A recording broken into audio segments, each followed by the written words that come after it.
So with that, I'm leaving the M-Sun part of this video and going into the K religion. So I'm showing Tucker here, so like how he was part of the lodge and he was clearly inside of one, he also has these other spiritual beliefs that he shows through this red bracelet. And it's important to show that this is a very serious meeting he's having here with the leader of the R country.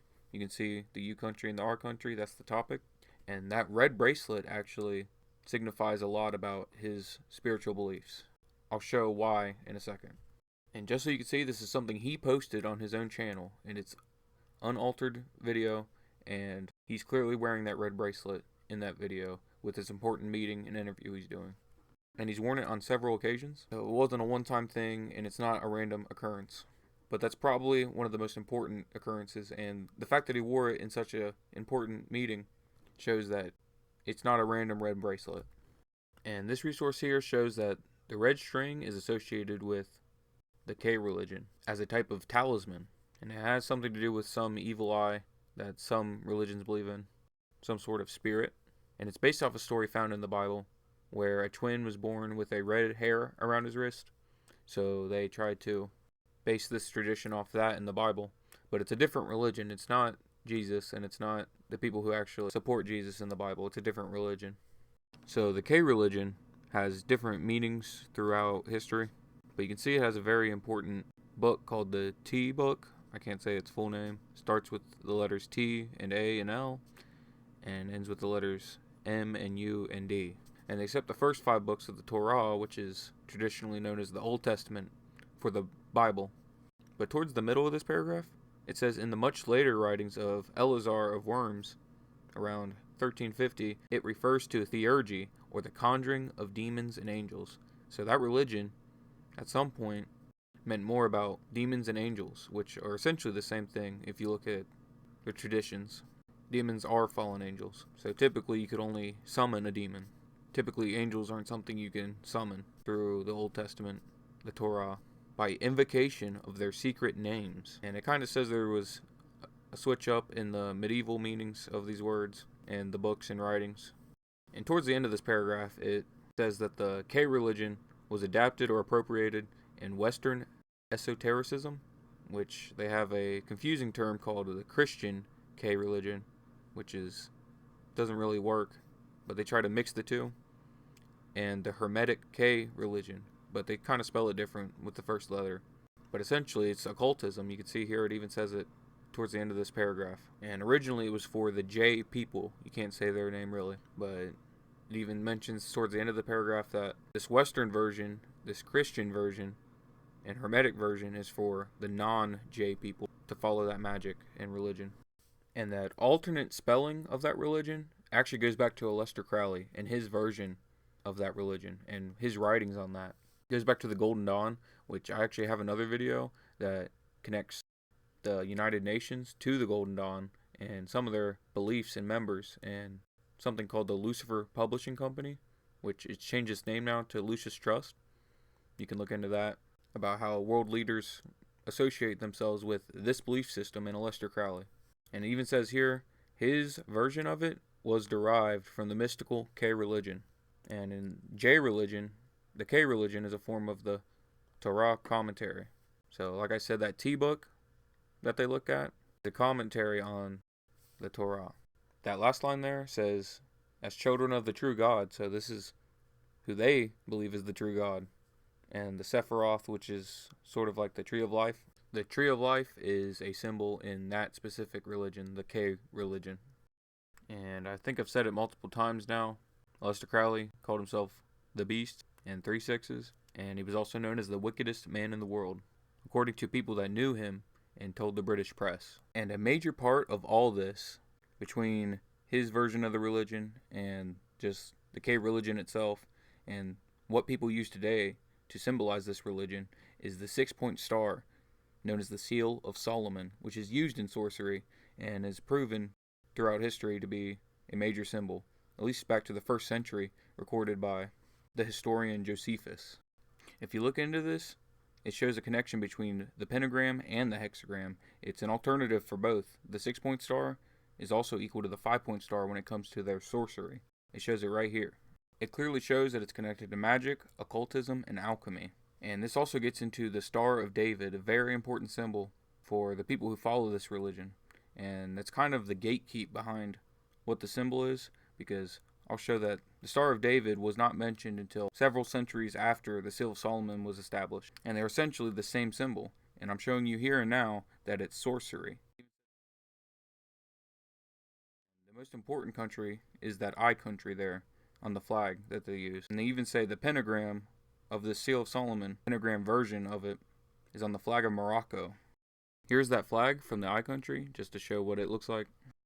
And Aleister Crowley's religion, called Thelema, that's his specific religion that he made up, it used a 6-point star as well. It doesn't look exactly the same, because it's not a perfect match to the exact shape, but it still applies, and he clearly took from that religion and used that type of sorcery. So it's very clear that he was using it as well. And in this picture, I kind of showed it earlier, but it has that 6-point star illuminating the Eye of Horus on a triangle. And like I said, that book there, if you zoom out, it has a form of a pentagram on it as well. And to connect this to the M Sons, because it is connected, and like I said, Tucker connects this all too. The fact that he's part of the M Sons and part of this religion, this also connects to the alchemy aspect that I mentioned. Count Johann Ferdinand von Kufstein, an Italian cleric, is said to have created 10 homunculi through alchemy with the ability to foresee the future, which von Kufstein kept in glass containers at an Emson lodge in Vienna. It also talks about this book with an entire chapter about scrying ghosts, which is basically a form of sorcery and demon magic, where they're summoning ghosts with scrying objects, probably a scrying mirror.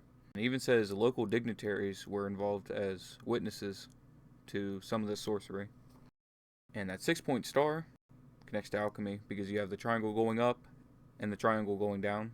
Put those two triangles together and you get a mix of male and female. So that also connects to alchemy. I thought I'd just mention that and throw it in there. How the M Sons connect to alchemy and the 6-point star connects to alchemy. But also, the M Sons use that 6-point star in that initiation ritual. In the background, you can see very clearly a 6-point star that they use inside this lodge. And here's just another source of a different branch. I actually watched this whole documentary here. It says The Secret World of Female M Sons on BBC News. At one point they show this, a 6-point star with a G inside of it. And this branch isn't officially connected to the original branch of M Sons. Like I said, I watched it and I understand that these people aren't directly connected to them anymore. This specific one in this news coverage of it that they interview. But it's still just another lodge that uses that 6-point star. And I mentioned Royal Arch at one point earlier. They're just another branch of the M Sons, and they use the 6-point star as well. I showed this earlier too. The 6-point star over the Great Seal, and it even spells M Son. And something I want to emphasize and prove is that the Star of David, at the earliest, shows up in the 13th and 14th centuries after Jesus, which is also long after the first mention of the Seal of Solomon. So clearly they based the Star of David off the Seal of Solomon. This source, learnreligions.com, it talks about the hexagram and the name of it being the Shield of David, being connected to the Star of David. And the origins are unclear, and here they acknowledge the association with King Solomon instead of King David, because it's the Seal of Solomon. And it's not mentioned until the Middle Ages by the K religion and people that are part of the K religion. The mystics began to associate the symbol with a deeper spiritual meaning. Here's some more history if you'd like to look at that. And here's just some more about how they try to connect it to David somehow. It's not in the Old Testament, it's something called a midrash, where somehow David fought King Nimrod, which if you read the Bible in the Old Testament, David and Nimrod probably never knew each other, and I don't think they were even alive at the same time. So this is just a made-up story they made on top of biblical tradition. But it says David's shield had 2 triangles, and they were fused together during the battle that they had, according to this false interpretation of biblical history. It even says this story is just one of many of how that tradition got started, because it's not exactly clear what they wanted to say for this story, but it clearly goes back to the Seal of Solomon. Kind of talk about this in my next section about the Grove. That 6-point star and this giant idol rim fan because the Bible mentions Moloch and Remphan and a star that they use during the worship of those demons in ancient cultures. It's not entirely clear if it was a 6-point star, but the Bible does mention stars being used, connected to Moloch and Remphan and other demons, and these demons. And it looks like Acts 7 there is one of those verses. And I just want to play again that Tucker himself says that he encountered a demon. So whether or not you believe he really was or not, or whether or not you even believe demons are real, he claims that, and he either needs to be held accountable, saying he's Christian, and having these encounters, because a Christian shouldn't be. If it's true, then he's doing some type of sorcery that brings about that encounter. Either that, or he's just lying for some sort of attention. So either way, he should be held accountable. Something unseen that left. Is that right? Claw marks on my sides, on my... So it left physical marks? Oh, they're still there. Yeah. A year and a half ago. Was your wife terrified? I know you were. I wasn't. I was totally confused. I woke up and I couldn't breathe, and I thought I was going to suffocate, and I walked around outside, and then I walked in, and my wife and dogs had not woken up, and they're very light sleepers. And then I had these terrible pains on my rib cage and on my shoulder, and I was just in my boxer shorts, and I went and flipped on the light in the bathroom, and I had 4 claw marks on either side underneath my arms and on my left shoulder. And they're bleeding. I'm not from a world where things like that happen. I never heard of anything like that happening before. I had no idea what that was. I knew it was spiritual immediately. It didn't make any sense, and it doesn't now. But I'm not from a, what do they call it, faith tradition that talks about things like that or even acknowledges their existence. Like, there's nothing like that. I've never heard anybody say anything like that in my whole life. Next morning, I woke up and I thought that was the weirdest dream I've ever had. And then I saw blood on my sheets, and I realized that was not a dream at all. I called my assistant, who was like the only evangelical Christian I know, well enough to call with something bizarre like that. She said, oh yeah, no, that happens. Yeah, people are attacked in their bed by demons. What? What are you even talking about? Here is Donald's daughter, who was wearing that same red bracelet, part of that same religion, and you know she's part of that K religion because she married someone who's part of that religion. His last name is Kushner. You can look into that family. Donald himself studied under a K religion person who read from the T-book.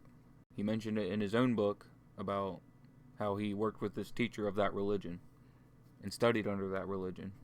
Sort of connected to this was his Christian pastor, Norman Vincent Peale, that he grew up with. His parents would take him to church, pastored by Norman Vincent Peale. His ideas and his beliefs were associated with the power of positive thinking, but it's very easy to prove that he was a 33rd degree M-son. He was actually an M-son. So just another spiritual teacher that is part of these religions that Donald had in his upbringing. But someone who makes fun of Donald is Alec Baldwin. He's famous for making fun of Donald on SNL. And what happened on the Rust set was something very serious. He hurt one person and another person passed away from an incident he was involved in. And he went to trial for it. And he claims it was an accident. Whether it is or not, those charges were dropped for that trial. And you can see that he's taking it very seriously, and he's wearing that red bracelet. And like I've shown before, they're wearing these red bracelets in very serious situations. This is something that could have landed him in prison for life. But he wore that red bracelet, and just so happens that the charges were dropped completely. And in some cases, you'd think that maybe there's a small fine because someone passed away because of what he did. But he didn't face any type of fine or jail time for what he did. And I understand if it was an accident, clearly, best case scenario is he's found innocent, but considering the red bracelet he's wearing and how serious these charges were, it's just curious to know that the charges were completely dropped and the case was dropped. And just so you can see, here it is zoomed in so you can see it a little more clear. And Ariana Grande, which I showed earlier with all the symbolism on her face, she gave credit to the K religion for her success. She was raised Catholic, but her brother Frankie wants to date other men. So she wasn't okay with God's stance on how relationships would work. So she changed her religion so she could be okay with what her brother does. If you look at her music, she supports this idea of divine feminine, which is also part of that K religion. And she wears that red bracelet too. There's multiple occasions of that. And here's another one. Roseanne. She supports Donald, and she credits the K religion for her spiritual transformation. And if you didn't know, she actually jokes about selling her soul to the devil when she was younger. Here's footage of that you can see. My book is that, and I wanted to thank you because you let me come on your show and sing. And that was, a lot of my book is about my wanting to sing ever since I was a little girl, and my family lied to me and told me that I was better than Shirley Temple, and I believed them. See, you're not helping a kid when you do that. No, and I totally believed them and everything. And then when I was 6, all of a sudden, I was a has-been, and they started to, tell my younger cousin that she was... she was the real singer? Yeah, and it, really upset me, so I, summoned Satan, and I write about how I made it... Where do you summon Satan in the book? It's in the chapter called Eat, Pray, Love, Conjure Satan. And when I was 12 years old, I signed a deal with Satan in my room, and I was... CBS doesn't condone this in any way. Wait a minute. Because I wanted to get famous no matter what, and, then I forgot that I had this deal with Satan and everything, and then I got really famous.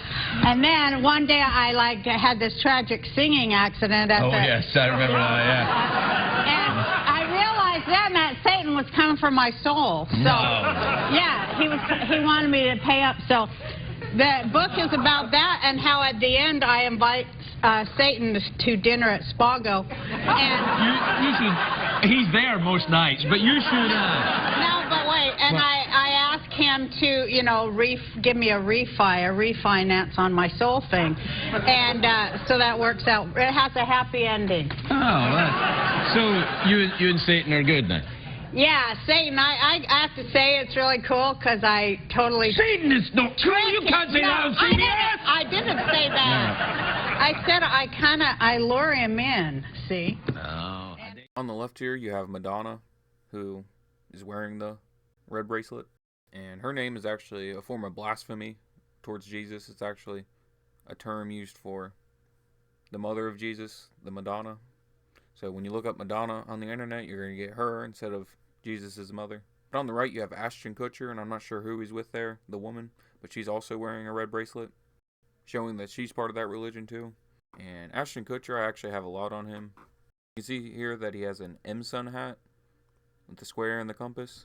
And this article says it's the most Iowan thing you can do to wear a ball cap. So they're just making jokes about the fact he's wearing a hat, but they'll never talk about what that hat means and what that symbol means. And Ashton Kutcher has a strong presence with Diddy. And people consider it a friendship, so there's just strange stuff there. And you can even look into Ashton Kutcher and his involvement with a trial of someone passing away, a completely different topic. I actually have a lot more on Ashton in other parts of this video later on. He's actually connected to a lot more. And to get to the topic of the T-book that they read from, this is one section of it. From what I can tell, this is a direct source of what it says in their book. So you can try to go to this website and this source to read it for yourself, that book. And this section talks about two people debating on how to handle certain situations where you have an adult and someone else who is not an adult, and things that they do that shouldn't be done. And it seems like they're kind of downplaying it and saying it's not that bad, even though these people who originally were following the Old Testament, their laws said something completely different according to the Bible. But in the T-book, they want to debate and change and have commentary on what should be changed in the Bible. And this is just one of the weirder ones. And this is a hard topic to talk about because a lot of people in this religion say, well, we don't have to follow everything in the book. But some people do. This is the second time I'm mentioning Matt Powell. He actually posted this video in between me recording different parts of this audio for this video. You can check out this video and try to see if his information matches your own research if you'd like to look into it deeper. And here's a summary of a lot of what they teach in that book about Jesus. A lot of people debate on how accurate these points are, but you can look into these topics yourself too. Do research on that. And here's a major story that happened in 2012 where babies passed away from herpes being spread during their ritual, where certain priests of this religion would basically do something like a vampire would and drink the red body liquid from where they remove skin of a newborn boy. And here's a documentary I actually watched all the way through. It's an interesting story. Basically, the guy on the screen, when he was younger, he actually went through things where people were doing things to him that they shouldn't have been, and he actually found lots of other people who suffered the same way, and they're trying to get justice. But essentially what happened was the community forced the family to leave, him and his parents, because despite evidence and people wanting to believe him, and you can look into this too, there was these two women that were talking about Jesus, and these children actually decided to do things to retaliate against them. And this article actually defends the children, saying that they shouldn't even brought up Jesus while they were in this country, the I country. And it just kind of shows the sort of attitude these people have towards Jesus. People in this religion typically do not have an overall positive opinion of Jesus. I'll even show Ben, his last name Shapiro, and how he even describes Jesus not being how he is represented in the Bible, according to their beliefs. You know, from a Jewish point of view, where we don't believe in the divinity of Christ, I think that there you can make an argument that the Gospels, which were written, he was just a prophet, and right? No, we don't even believe he was a prophet. What do you think he was? What do you guys think? What do I think he was historically? I think he was a revolt against the Romans and got killed for his trouble, just like a lot of other crucified for trying to lead revolts against the Roman and got killed for their trouble. Gave us the Torah. The Gentiles were jealous of us. They feel that we think we're elitist. We think we're the chosen people, which, by the way, we are. We do think we're elitist. We are the chosen people. They think that we think only we are the children of God, and we do think that. And we're not embarrassed to say, only the Jewish people are the children of God. The nations of the world are not the children of God. They're not God's children. They're God's creations. They're created with Tselem Elohim. They're not God's children. And this creates a certain jealousy, and they don't like that. In other words, there's an ethnical reason. They feel that we are elitist. We think of ourselves as better than them, which we do. And therefore, they hate us. And this is a controversial verse in the book of Revelation, King James Version, where it talks about the temple of Satan. And these people will claim to be the J people, but are not, and lie. According to the Bible, that's what Jesus said after he ascended and gave revelation to John in the Bible. And that gets into how Donald, who claims to follow the Bible, is kind of making laws that would protect these people if that were true. They use the word anti and then an S word to defend these people. And he's actually part of this religion too. If you look back at the fact that he has a T-book priest from the K religion, he's actually part of this religion too. He's not really even a Christian. But they're saying things like, we will find you and remove you from the country for displaying things that might say something bad about this religion. So that's why I try to treat the topic with the sensitivity it deserves, because myself and everyone else needs to stick to the facts as much as possible on this topic to make sure that so there isn't any types of problem with what is actually being said, because there might be consequences for this coming down the road. And I believe the Bible. This might play into how things happen in the future that go with what the Bible says about the end of the world.